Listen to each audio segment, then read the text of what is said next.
La charité ne fanfaronne pas.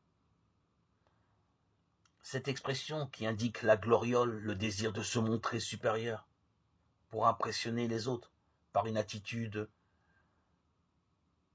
un peu agressive. Celui qui aime non seulement évite de parler trop de lui-même, mais en plus parce qu'il est centré sur les autres. Il sait se mettre à sa place sans prétendre être au centre.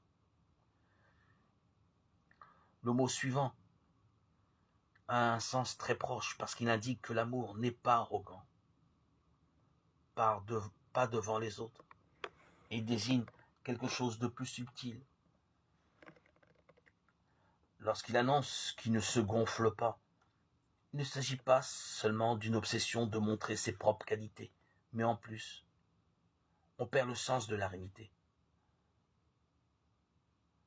On se considère plus grand que ce que l'on est parce qu'on se croit plus spirituel ou plus sage. L'apôtre Paul utilise ce verbe d'autrefois, par exemple, pour dire que la science enfle, alors que la charité édifie, 1 Corinthiens 8, 1b. C'est-à-dire que certains se croient grands parce qu'ils sont plus instruits que les autres, et ils s'appliquent à être exigeants envers eux, et même à les contrôler et les dominer.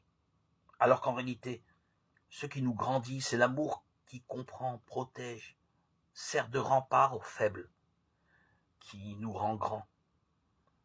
L'apôtre Paul l'utilise également dans un autre verset pour critiquer ceux qui sont gonflés d'orgueil, 1 Corinthiens 4, 18, mais qui en réalité font plus preuve de verbiage que du vrai pouvoir de l'esprit, 1 Corinthiens 4, 19.